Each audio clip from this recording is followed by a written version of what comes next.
Hello everyone, welcome back to the show. My name is Mike, this is my whiteboard, and today we're going to be talking about implied volatility and really the implications around what happens with our option prices, what happens with our probabilities, and what happens with the implied stock move when implied volatility changes and reverts back to the mean. So let's go on to the next slide and we'll talk about the three things that we're really looking for and what happens when these things change. So when we're looking at the mean reversion of implied volatility, really what we're talking about is the theory that implied volatility eventually comes back and reverts back to the mean. So if you think about the average price of something or the average level of something, if there's a spike in implied volatility, over time we believe that it will come back down, and if there's a trough or a really low point in implied volatility, we believe that eventually it'll come back up. And over time it creates some sort of waveform where we can easily draw a line through it to find the mean. So when we're looking at implied volatility, there's a few things that we need to realize that happen and change the aspects of the trading that we're doing with these options. So there's three things here. So what is affected? Well, the very first thing that's affected is the option prices. So when we're looking at option prices, when prices inflate, IV increases. We have to always remember that implied volatility is a result of option price change. Because we don't know what implied volatility is, we can actually take different inputs into the Black-Scholes model and solve for it. So when option prices inflate, IV increases. And when option prices deflate, IV decreases. So we're going to visualize that. But we also have to think about the actual implied move of the stock price. Implied volatility is really just a percentage basis. So we're looking at a percentage of a stock price and basically annualizing it and giving it a 1 standard deviation probability of being correct. So if I have an implied volatility of 20% on an underlying that's $100, I can see that over the course of the year, the implied move is between 80 and 120 with a 1 standard deviation probability of success, or 68.2%. So we have to understand that when IV increases, the annual implied move increases, and vice versa. So when IV decreases, annual implied move decreases as well. But lastly, and probably most importantly, is the option probabilities. So this is really where it all comes into play. And we need to realize that when IV increases, probabilities widen across the spectrum. And when IV decreases, probabilities get more narrow.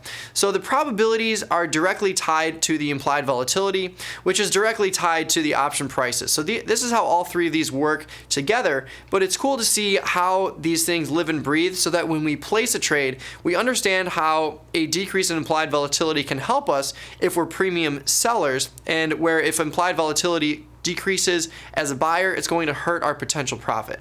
So let's dive right into option prices, and we'll give you a visualization of this on the next slide.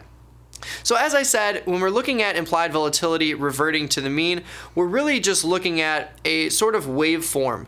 So when we have the option prices on the next slide, we're looking at the way that it's moving and how it's basically being transferred throughout the life cycle of the trade.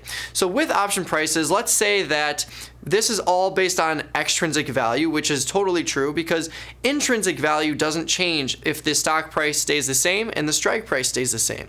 If I'm looking at, for example, rolling an option, so let's say I've got a 95 strike put that I sold, and now the stock price is at 90. So my put would be in the money by 5 points. If I only have 8 days to go, so let's say I'm looking at next week's expiration. If I have 8 days to go and my option is trading for $6 and I know that it has 5 points of intrinsic value, that means it has 1 point or $100 of extrinsic value.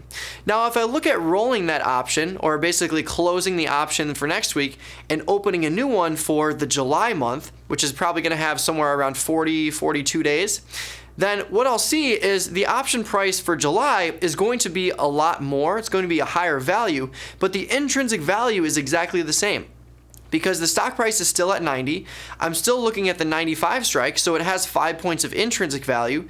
But the reason it has more value is because it has more days till expiration, and also the implied volatility is probably different for that expiration, which both attribute to the difference in option pricing. So that's why whenever we're looking at rolling, for example, a short put, we can always roll the same strike into the future for a credit because it has more days till expiration and it has more implied volatility usually. exponentially because of that. So when we're looking at option prices, we need to consider implied volatility and how the option price is the input into the Black-Scholes model that we look for to try and solve for implied volatility. So really, when we're looking at option prices changing based on implied volatility changes, we're looking exclusively at the extrinsic value of that option. Because as we just went over, intrinsic value stays the same as long as the stock price and the strike price have the same distance between each other. So when we're looking at extrinsic value, if I have an implied volatility of 10%, maybe my price would be somewhere down here. But if we increase it up to 20%, you'll see that the option price might double or triple or maybe just go up by a few percentage points. But in any case, the option price will increase if our implied volatility value is increasing as well. And if implied volatility comes back down over a certain period of time, we might see our extrinsic value decrease to that level or maybe a little bit lower than that if we have less days to go. But as you can see, the extrinsic value of an option will fluctuate based on the changes in implied volatility. But there are some other things that we need to consider, so let's move on to the actual stock price movement and how that changes based on implied volatility on the next slide here. So we're talking about implied move, which is really the implied move of the stock price when we're looking at implied volatility. We're not looking at implied volatility from an option standpoint. We're really looking at the implied volatility of the stock and how that is affecting the option price action.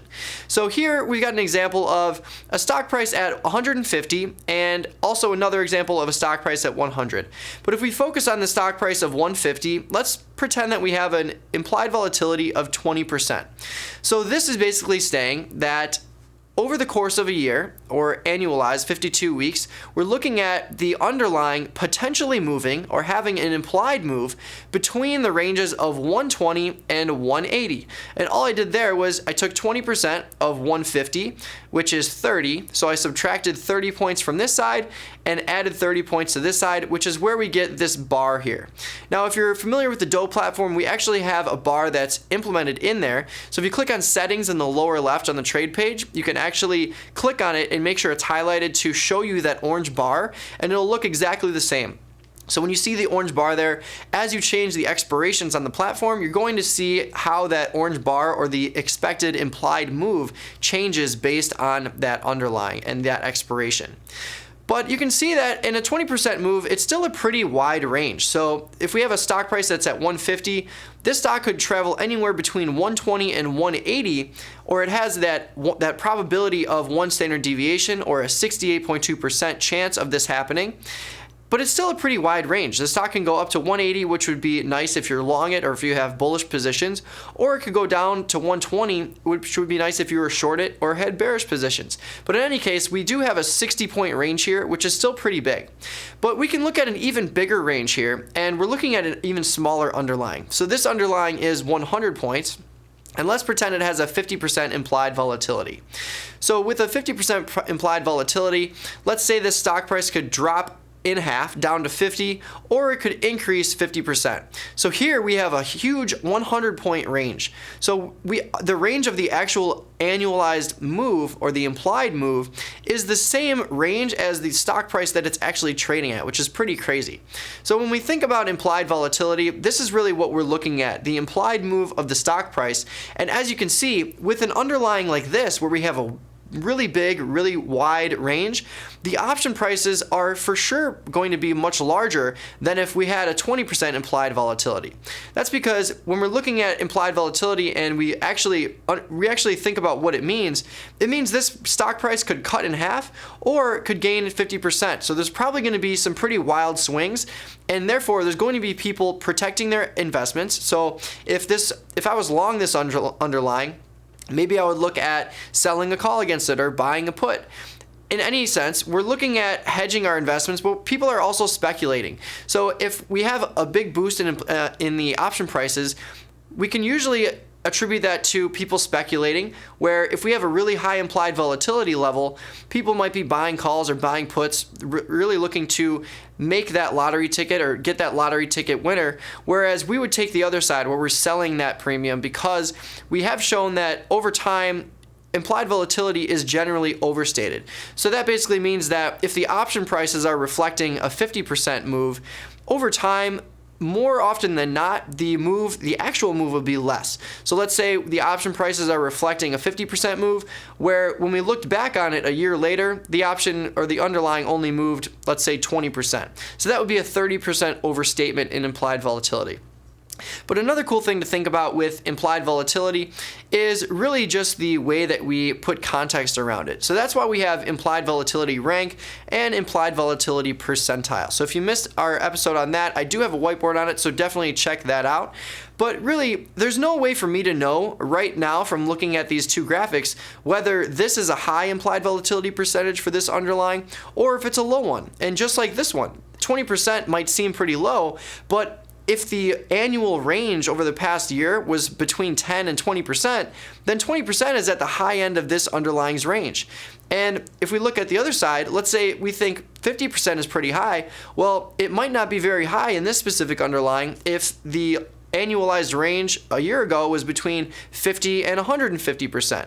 At this point, we would be at the very lowest end of the range. So it's really important to use a metric like implied volatility rank or implied volatility percentile to really put context around this. But let's move on to the implied volatility and the option probabilities that comes with that.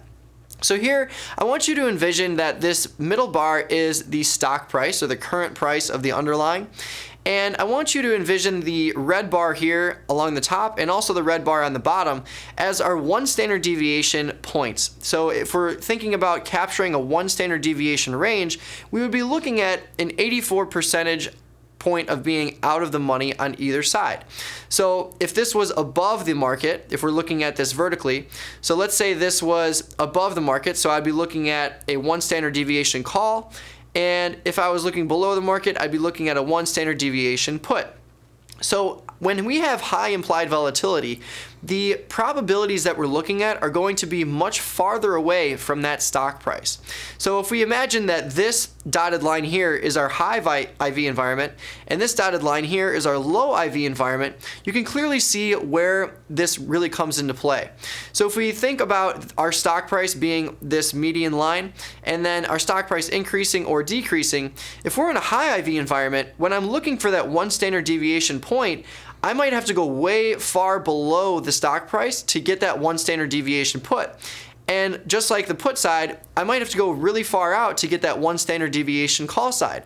But in a lower IV environment, it might be a really tight, narrow range. So I might only have to go a few strikes out of the money to capture that one standard deviation call side, and only a few strikes out of the money to capture that one standard deviation put side. So this really puts it into perspective and why we tend to like to sell premium in higher IV environments. If I lock in my probabilities out here, and then all of a sudden implied volatility contracts, and I've already sold these options out here.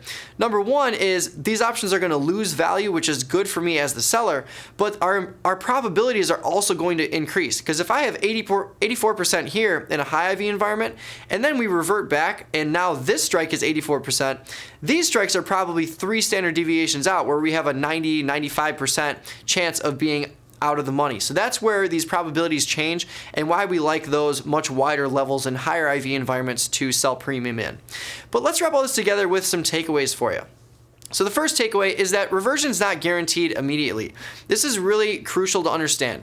So even though we tend to see a reversion to the mean with implied volatility, it doesn't always happen right away. So we might see a spike and we might see it stay up there, or we might see a low level like right now. We've been in the teens for a couple months where it's just staying pretty stagnant.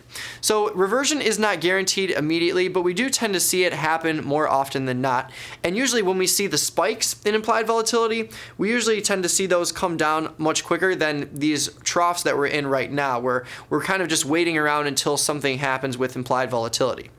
But it's also really important to note that even if we see a spike, it doesn't mean it can't go higher. So if I sell premium here, it still could go higher, so we need to be careful of that as well.